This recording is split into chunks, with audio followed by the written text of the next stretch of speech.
Hello friend, welcome to my YouTube channel. आज हम बात करेंगे प्लासेंटा प्रीविया के बारे में। और अगर मेरी वीडियो आपको अच्छी लगेगी तो प्लीज़ वीडियो को लाइक कीजिए एंड शेयर कीजिए और सब्सक्राइब करना बिल्कुल मत भूलिएगा। तो सबसे पहले जो है हम देखेंगे प्लासेंटा प्रीविया का डेफिनेशन कि प्लासेंटा प्रीविया जो है वो क्या होता है। An implantation of the placenta in the lower uterine segment causing it to lie alongside और in front of the presenting part. मतलब प्लेसेंटा प्रीविया जो है एक ऐसी कंडीशन है जिसमें कि जो प्लेसेंटा होता है वो यूट्रस के लोअर सेगमेंट में इम्प्लांट हो जाता है। और नॉर्मली जो है प्लेसेंटा वो यूट्रस के अपर सेगमेंट में इम्प्लांट होता है, लेकिन ये जो प्लेसेंटा प्रीविया है इसमें प्लेसेंटा जो है यूट्रस की लोअर सेगमेंट में इम्प्लांट होता है और जो फीटस का जो प्रेजेंटिंग पार्ट होता है वहाँ पर प्लेसेंटा पहुँच जाता है। देन उसके बाद में इंसिडेंस देखेंगे प्लेसेंटा प्रीविया का। Placenta previa occurs approximately one every 250 birth. जो प्लेसेंटा प्रीविया है लगभग 250 बर्थ में एक बच्चे को जो है ये कंडीशन एक मदर में जो है ये कंडीशन देखने को मिलती है। It is 1/200 in India. और मतलब 200 में एक मदर में जो है प्लेसेंटा प्रीविया वाली कंडीशन देखने को मिलती है इंडिया में। 1/3 of all antepartum haemorrhage occurs due to placenta previa. मतलब 3 में एक जो वोमेंस होती है उनमें एंटीपार्टम जो हेमरेज होता है उसका कारण प्लेसेंटा प्रीविया होता है। देन उसके बाद काजेज है प्लेसेंटा प्रीविया का। The exact cause of implantation of the placenta in the lower segment is not known. मतलब जो प्लेसेंटा प्रीविया है जो कि यूट्रस के लोअर सेगमेंट में इम्प्लांट हो जाता है उसका जो एग्जैक्ट काज है वो अभी तक पता नहीं चला है, मीन्स इडियोपैथिक है। And following are postulated theory. कुछ थ्योरी जो है बताती हैं कि प्लेसेंटा प्रीविया के कारण क्या हो सकते हैं। Dropping down theory. इस थ्योरी के मतलब अनुसार क्या होता है इसमें, the fertilise ovum drop to the lower uterine segment. मतलब जो फर्टिलाइज ओवम होता है वो यूट्रस के लोअर सेगमेंट में ड्रॉप मतलब गिर जाता है। और poor decidual reaction in the upper segment में भी द काज। और इसका कारण क्या है कि जो डेसिडुआ होती है अपर सेगमेंट की यूट्रस की वो मतलब उसका रिएक्शन जो है पुअर हो जाता है, तो उसकी वजह से ये प्रॉब्लम हो सकती है। मतलब प्लेसेंटा जो है या फर्टिलाइज ओवम जो है वो नीचे की तरफ आ जाता है यूट्रस के। Then multiple pregnancies. The large placental weight of the twins placenta is prone to low implantation of at least ये पार्ट ऑफ द प्लेसेंटा। मतलब मल्टीपल प्रेगनेंसी अगर कोई वुमेंस को हो रही है तो मान लो कि प्लेसेंटा जो है वो ट्विंस है तो उसकी वजह से ज़्यादा चांसेस होते हैं कि जो प्लेसेंटा है वो यूट्रस के लोअर सेगमेंट में इम्प्लांट हो सकता है।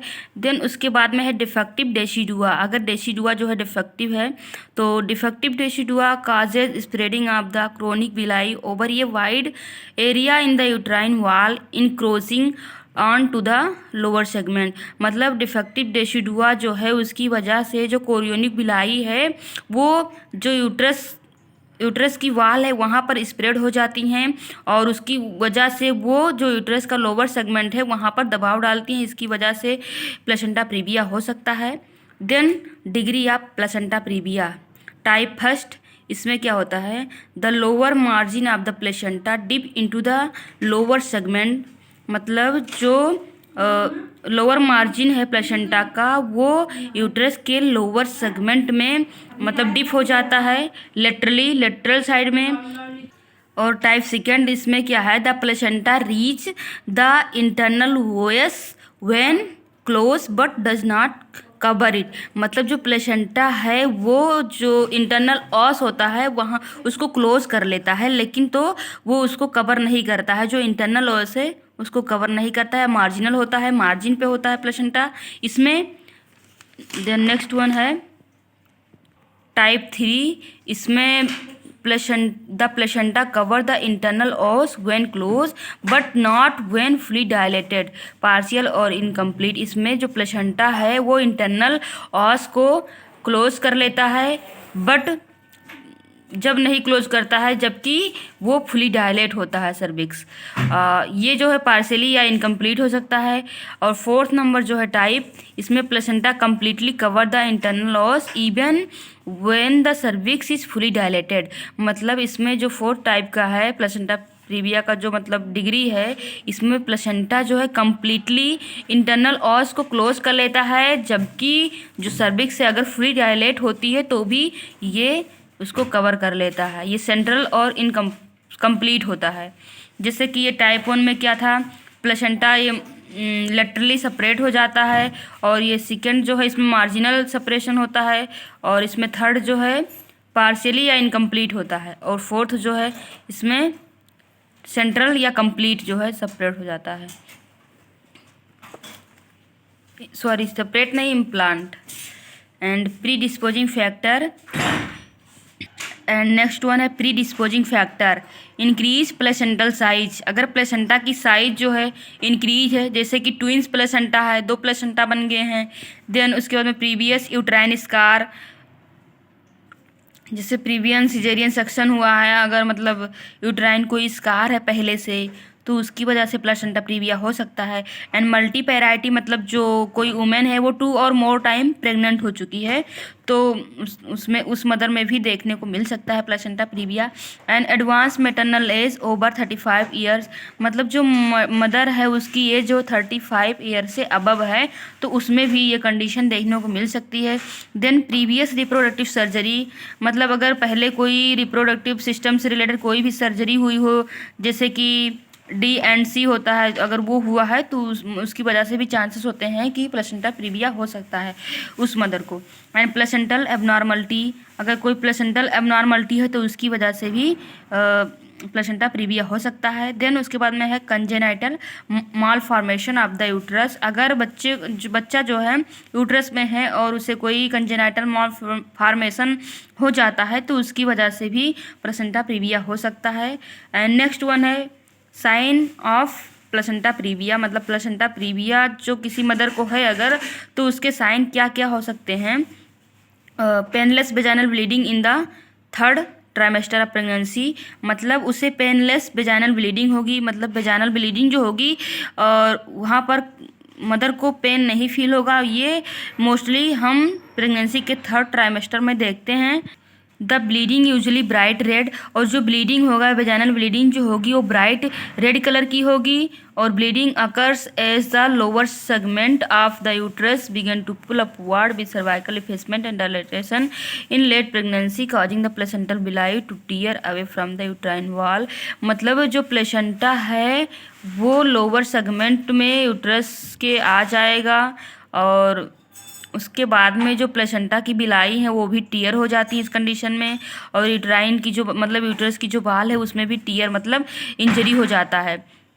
और द ब्लीडिंग में भी scent at first and more profuse and more of placental separation, मतलब ब्लीडिंग जो है पहले बहुत कम अमाउंट में होती है ब्लीडिंग, लेकिन तो उसके बाद में ये धीरे धीरे अधिक और अधिक होती जाती है जैसे जैसे कि प्लेसेंटा सेपरेट होता जाता है।